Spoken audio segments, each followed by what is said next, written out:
Hi everyone and welcome back again dito sa video na to. And today, pag-uusapan natin tungkol sa mga bagay kung paano ka maging successful na makakahanap dito ng trabaho dito sa Singapore. And my first advice is gumawa ka ng account mo sa LinkedIn. Kasi sa LinkedIn talaga sila, sa lahat ng mga small companies and big companies, sa LinkedIn talaga sila nakafocus sa paghahanap ng mga tao. And of course, sa paghahanap mo din kasi very necessary. Parang mandatory na siya dito sa Singapore. Kasi nga, if ever gumawa ka ng account mo sa LinkedIn, ilalagay mo lahat yung mga details mo, specifications mo, experience mo, and yung mga companies na napuntahan mo. Kasi nga, I don't know, I feel that by my experience dito sa Singapore, lahat ng companies na kumuha sa akin is galing sa LinkedIn.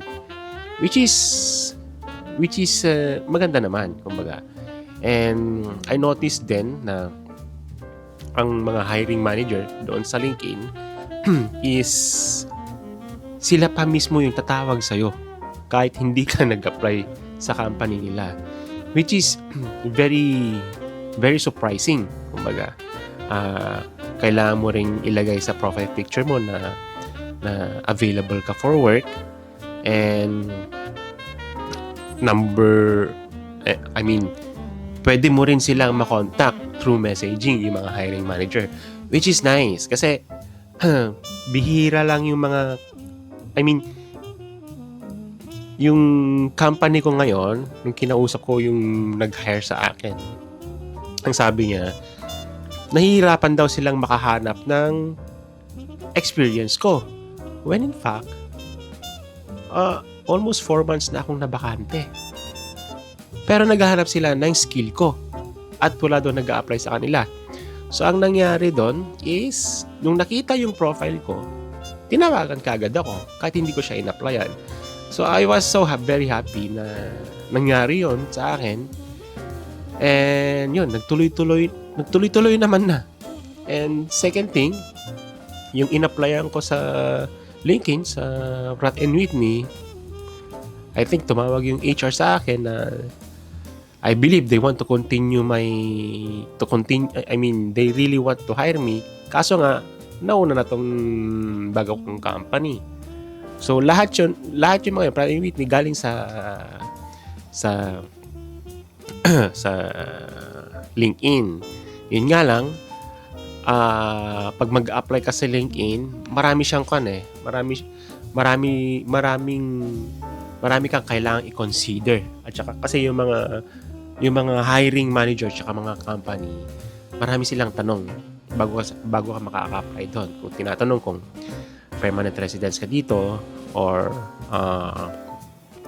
galing ka sa outside. So, yun pa lang makikita mo na they really segregating between mga tao dito at saka yung mga foreigner. So, parang pina-priority nila yung mga locals dito. But don't lose hope. Apply ka lang na apply and confirm, makakakuha ka din. It really takes time kung sino yung makakahanap. Makakahanap para sa'yo.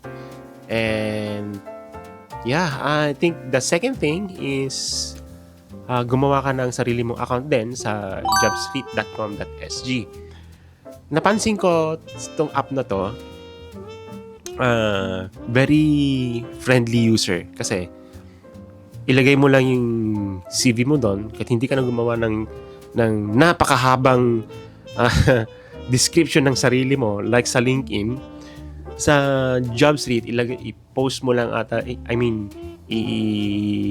ilagay mo lang yung CV mo sa account mo, and then that's it. Pwede ka na mag-apply. So, may mga filters din siya. Kung gusto mo sa nursing, i-click mo lang yung nursing, and then lalabas na lahat yung mga vacancy. And then you ka-apply. Isang click lang apply, tapos yung nakasave na CV mo dun sa loob, click mo lang, and then yun, go. It's a really friendly user. Kaya kung gusto mong mag-mass produce, kung desperado ka talaga na gusto mong makakuha dito sa Singapore, you can try JobStreet. Kasi kasi nga, you can mass produce doon yung application mo. Talagang kaya na niyang 100 to 150 per day applications mo. Wala siyang wala siyang interaction na tawag nito, i-block ka pag i-block ka pag kunwari na-meet mo na yung 100 applications per day. Hindi. Unlike dun sa LinkedIn, pag na-meet mo yung around I think 50 or 60, i-block ka na. I-block ka for today, hindi ka na makaka-apply. So, yun lang yung difference nilang dalawa. Pero ang kagandahan din naman dun sa jobstreet.com is ayun nga, may tatawag talaga sa iyo. Pero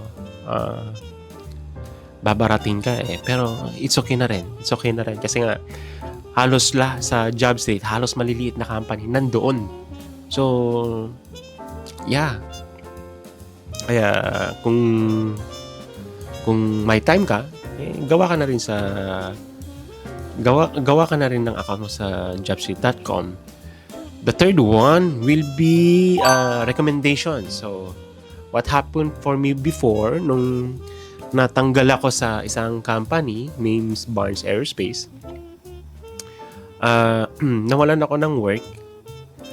And then, one of my friend, nagtatrabaho sa isang company rin na manufacturing ng mga metals. On the spot, I think less than a month, nirecommend lang ako kasi kailangan nila ng tao. Kailangan nila ng quality. So, in that day, nag-apply ako sa kanila. 1 week later, i-prinasis ka agad. The third week, nag-start na ka sa company. So, yun din yung kagandahan pag may kakilala ka dito sa Singapore na pwedeng mag-recommend sa'yo. So, yeah, overall, my take, if you really want to come here in Singapore tapos ma-practice mo yung specializations mo, like your engineering expertise, nursing expertise, and then some of your experience is my recommendation is sa LinkedIn. I think better mag-focus na lang sa isang app to apply. Kasi for me, ang LinkedIn, it is the quality ng position. I mean, it's the quality of the company na ina-applyan mo, especially for your specialization. Kasi nga, ang LinkedIn, pwede mong ma-message yung hiring manager, at yung LinkedIn na rin, sila na rin yung mga available na company na naghahanap ng specialization mo, sila na mismo yung tatawag sa'yo. So, I think dito na rin magtatapos ng video na to. It will be a short kasi nga I'm kinda busy right now. So, siningit ko lang yung pag-vlog nito para kasi nag-pop up na lang sa mind ko sabi ko, shucks, kailangan kong i-share to sa mga tao, especially yung mga taong gustong talaga magtrabaho dito sa Singapore so that I can help them. So, yeah, dito na magtatapos tong video na to, and there will be more experience and teachings to come. And I hope you like this video, and remember to like and subscribe. Bye-bye.